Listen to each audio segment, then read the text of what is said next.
दोस्तों, महारथी कर्ण की गिनती महाभारत के उन शूरवीर योद्धाओं में होती है जो अकेले के दम पर संपूर्ण कुरुक्षेत्र के युद्ध को खत्म करने की क्षमता रखते थे।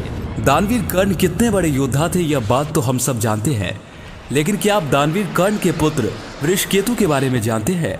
महारथी कर्ण के सारे पुत्र महाभारत के युद्ध में मारे गए थे, किंतु वृषकेतु अपने पिता का इकलौता जीवित पुत्र था जो अपने पिता महारथी कर्ण के समान वीर योद्धा था और अपने वीरता के दम पर वो महाभारत के युद्ध के बाद इंद्रप्रस्थ का राजा भी बना था। तो कौन था महारथी कर्ण का यह पुत्र जिसके पराक्रम के आगे अर्जुन तक को भी झुकने पर मजबूर होना पड़ा था और जो अपने अधिकारों को भी जानता था और पांडवों के रहते हुए इंद्रप्रस्थ का राजा भी बना था? दोस्तों, महारथी कर्ण ने रुशाली और सुप्रिया नाम की 2 कन्याओं से विवाह किया था और उनसे कर्ण को 9 पुत्रों की प्राप्ति हुई थी। वृषकेतु कर्ण की पहली पत्नी रुशाली का पुत्र था।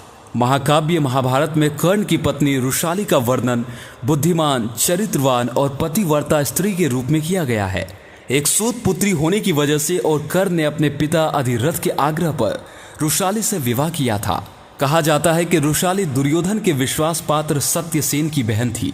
कुछ कहानियों के अनुसार जब महाभारत में कर्ण की मृत्यु हो गई थी तब रुशाली अपने पति कर्ण की चिता पर ही सती हो गई थी। और कर्ण के पुत्र वृषकेतु के बारे में कहा जाता है वो अपनी माता के समान चतुर और बुद्धिमान था और पिता कर्ण के समान योग्य, पराक्रमी और शक्तिशाली योद्धा था। वृषकेतु की प्रारंभिक शिक्षा दीक्षा अपने पिता कर्ण के हाथों ही हुई थी। वृषकेतु के अलावा वृषेन और सुषेन भी रुशाली के ही पुत्र थे। कर्ण ने अपने पुत्रों को धनुर्विद्या के साथ साथ हर युद्ध कला में निपुण कर दिया था। इसी कारण वृषेन, सुषेन और वृषकेतु भी अपने पिता कर्ण के समान ही महान पराक्रमी योद्धा बने।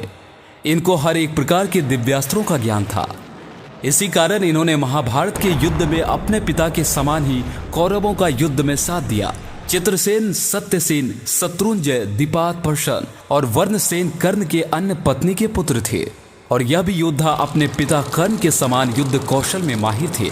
कहा जाता है कि कुरुक्षेत्र के युद्ध में कर्ण के पुत्रों ने खलबली मचा दी थी, क्योंकि महारथी कर्ण के सभी पुत्र बहुत ही ज्यादा शक्तिशाली थे। इतना ही नहीं, कर्ण के पुत्रों ने कुरुक्षेत्र के युद्ध में पांडवों के बड़े से बड़े योद्धाओं को आसानी से पराजित कर दिया था, जिसे देखकर कई पांडव योद्धा युद्ध से भागने में मजबूर हो गए थे और इनके पराक्रम से संपूर्ण पांडव सेना भयभीत हो गई थी। और इसी कारण यह भी कर्ण के समान पांडवों की विजय में बहुत बड़ी बाधा बन चुके थे।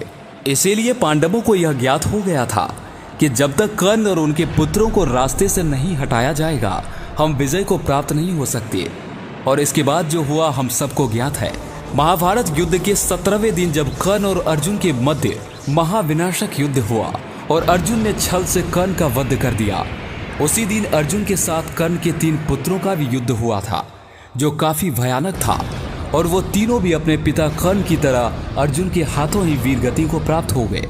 और इसी प्रकार कर्ण के एक और पुत्र की मृत्यु सात्विक के हाथों हो गई, तो दूसरे पुत्र की मृत्यु भीम के हाथों हो गई और बाकी शेष पुत्र नकुल और सहदेव के हाथों हो गई। और इसी प्रकार वृषकेतु महाभारत का इकलौता जिंदा महारथी कर्ण का पुत्र था। महारथी कर्ण की मृत्यु के साथ ही उनकी पत्नी भी कर्ण की चिता पर सती हो गई, जिसके कारण वश वृषकेतु अकेला ही रह गया।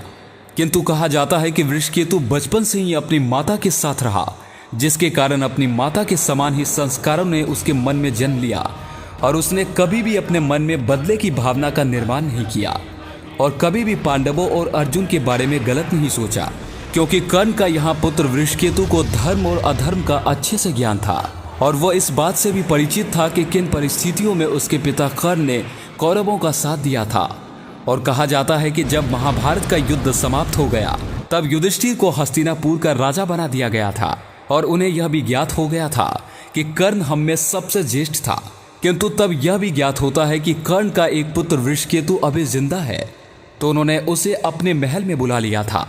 वृषकेतु अपने पिता कर्ण के समान पराक्रमी था और वह बिना किसी भय के पांडवों के बुलाने पर इंद्रप्रस्थ महल में चला गया।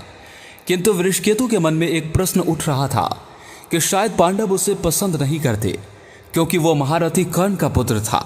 इसीलिए शायद वो मुझे उस सभा में बुला के मेरे साथ दुर्व्यवहार करेंगे। किंतु जब वो पांडवों और माता कुंती से मिला तब सभी पांडव और माता कुंती पाश्चात्य के अग्नि में झुलस रहे थे अर्जुन समेत सभी पांडव अपने आप को कर्ण की मृत्यु का अपराधी मान रहे थे।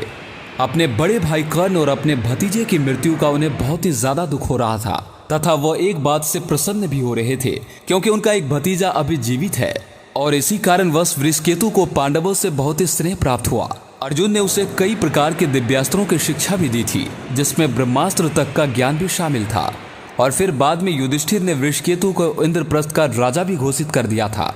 और ऐसा माना जाता है कि वृषकेतु आग्नेय अस्त्र, ब्रह्मास्त्र, रोदास्त्र और कई प्रकार के दिव्यास्त्रों का ज्ञान रखने वाला पृथ्वी का आखिरी योद्धा था।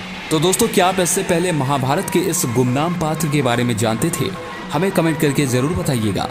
तब तक के लिए जय श्री कृष्णा।